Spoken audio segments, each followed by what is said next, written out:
Hello दोस्तों, नमस्कार। मेरा नाम है सूरज तिवारी। आप सब देख रहे हैं मेरा और आपका अपना YouTube channel the unpredictable market. तो दोस्तों, आज की जो वीडियो है वो बहुत खास होने वाली है। खास इसलिए होने वाली है दोस्तों क्योंकि इस कंपनी ने सिर्फ 3 साल में आपका पैसा 2 गुना नहीं, लगभग 4 गुना कर दिया होता अगर आप इस कंपनी में इन्वेस्ट किए होते। जी हाँ दोस्तों, मैं बात कर रहा हूँ एक ऐसे कंपनी के बारे में जिसके बारे में शायद ही कोई नहीं जानता है, जो कि मल्टीपल बिजनेसेस को हैंडल करती है, मल्टीपल सेक्टर्स में काम करती है और सबसे इम्पोर्टेंट दोस्तों, अभी कुछ दिन पहले ही उसे ग्लोबली मोस्ट इनोवेटिव कंपनी के इवेंट में 9th रैंक का पोजीशन मिला है। जी हाँ दोस्तों, मैं बात कर रहा हूँ एल&टी की, लॉरेंस एंड टुब्रो।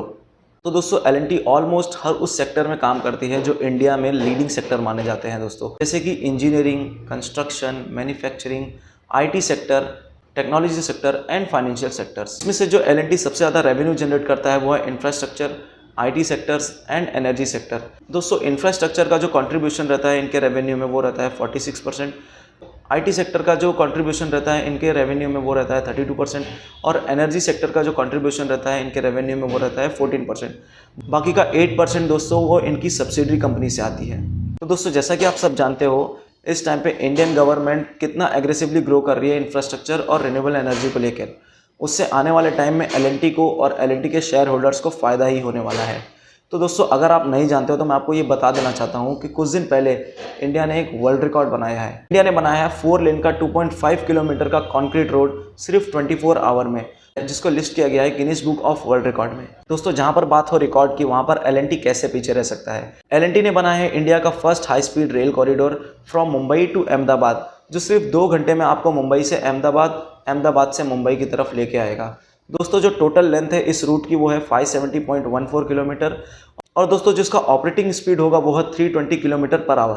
तो दोस्तों, ये तो होगा रिकॉर्ड की बात। अब हम बात कर लेते हैं एल&टी के कुछ फेमस प्रोजेक्ट के बारे में, जैसे कि शिंकली गांधीधाम गुजरात, पानीपत एलिवेटेड कॉरिडोर हरियाणा, पिंपलगांव नासिक गोंडा महाराष्ट्र, वडोदरा भरूच गुजरात, चेन्नई टाडा तमिलनाडु। शिंकली गांधीधाम गुजरात जो कि एक 6 लेन का हाईवे है और उसकी टोटल इन्वेस्टमेंट थी वो थी $13 बिलियन, जो लगभग 56.17 किलोमीटर की लेंथ है, जो कनेक्ट करता है गुजरात के अंदर कुछ इंपॉर्टेंट टाउन्स और पोर्ट्स को, जैसे कि मुंद्रा, और गुजरात के बाहर जो कनेक्ट करता है Rajasthan, Punjab and Haryana. Panipat elevated corridor Haryana जो कि एक एक्सप्रेस हाईवे है 6 लेन का, जिसकी टोटल इन्वेस्टमेंट थी $4.22 बिलियन की।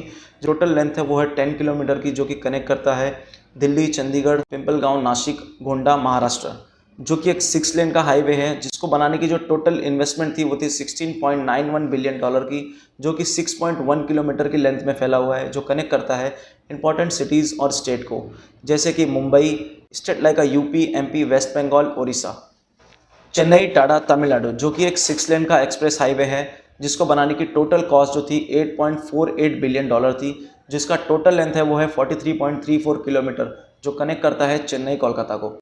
वडोदरा भरूच गुजरात जो कि एक 6 लेन का हाईवे है, जिसकी टोटल कॉस्ट थी $14.5 बिलियन की और जिसकी टोटल लेंथ है वो 83.15 किलोमीटर की है, जो कनेक्ट करता है दिल्ली और मुंबई को। तो दोस्तों, एल&टी काम कर रहा है एक ऐसे प्रोजेक्ट के ऊपर जो ना सिर्फ मेरा ही फेवरेट है, वो लगभग 140 करोड़ लोगों का फेवरेट प्रोजेक्ट है। जी हाँ दोस्तों, मैं बात कर रहा हूँ राम मंदिर अयोध्या। राम मंदिर अयोध्या का जो कंस्ट्रक्शन कर रहा है वो कर रहा है एल&टी।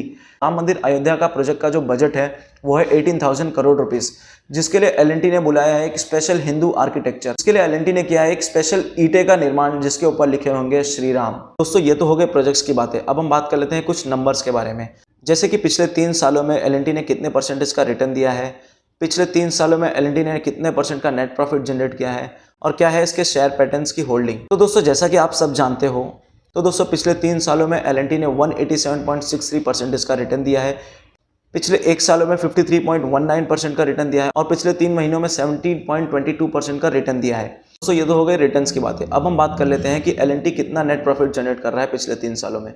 तो दोस्तों, 2021 में एल&टी ने जनरेट किया था 6,901 करोड़ का नेट प्रॉफिट, 2022 में एल&टी ने जनरेट किया था 8,572 का नेट प्रॉफिट और 2023 में एल&टी ने जनरेट किया 10,335 करोड़ का नेट प्रॉफिट।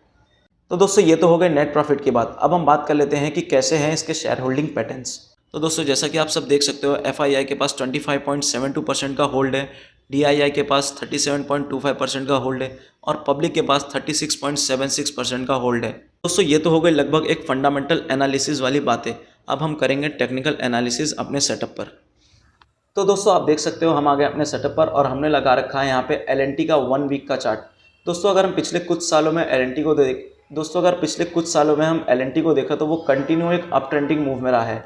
दोस्तों आप देख सकते हो यहाँ से एल ने कंटिन्यू एक अप ट्रेंड दिखाया। यहाँ पर एक छोटी सी प्रॉब्लम आई, उसने 50 डे मूविंग एवरेज को ब्रेक किया और छोटा सा डाउनफॉल दिखाया और यहाँ पर सपोर्ट लेके वापस से ऊपर गया और 50 डे मूविंग एवरेज को ब्रेक करके कंटिन्यू हाई पे हाई बनाता चला गया। दोस्तों कंटिन्यू हाई एंड हाई बनाया। उसके बाद यहाँ पर दोस्तों अपने रेजिस्टेंस के पास उसने एक छोटा सा, और यहाँ पर दोस्तों उसने अपने रेजिस्टेंस के पास एक इवनिंग स्टार टाइप कैंडल बनाया और यहाँ से एक थोड़ा सा हमें डाउनफॉल देखने मिला। उसके बाद वापस से यहाँ पर उसने सपोर्ट लेके एक मॉर्निंग स्टार टाइप कैंडल बना दिया है और वापस से अपने रेजिस्टेंस पे आ खड़ा है।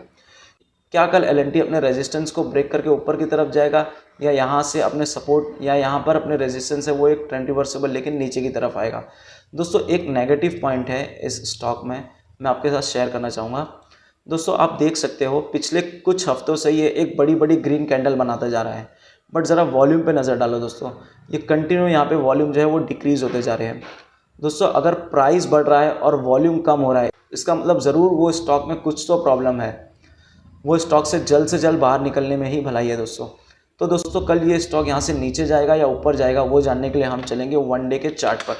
दोस्तों आप देख सकते हो हम आ गए यहाँ पर 1 डे के चार्ट सेटअप पर और हमने लगा रखा है सेम 50 डे मूविंग एवरेज और 30 डे मूविंग एवरेज। तो दोस्तों यहाँ पर मैं आपके साथ एक चीज़ शेयर करना चाहूँगा दोस्तों, जिससे हमें कन्फर्मेशन मिलेगा कि मार्केट में कल क्या होने वाला है।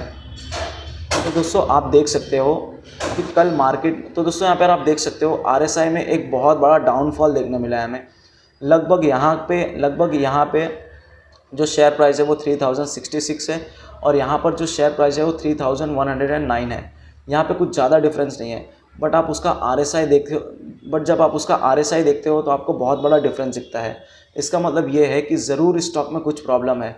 कल ऐसा हो सकता है दोस्तों, कल 80% चांसेस है दोस्तों कि यहाँ से वो अपने रेजिस्टेंस को ब्रेक ना कर पाए और यहाँ से एक ट्रेंड रिवर्सिबल आए और ट्रेंड रिवर्सिबल आके वो अपने 50 डे मूविंग एवरेज पे सपोर्ट ले सकता है। तो आज के लिए इतना ही दोस्तों। अगर आपको ये वीडियो पसंद आई है तो प्लीज़ इसे लाइक कीजिए, शेयर कीजिए और सब्सक्राइब कीजिए। Thank you.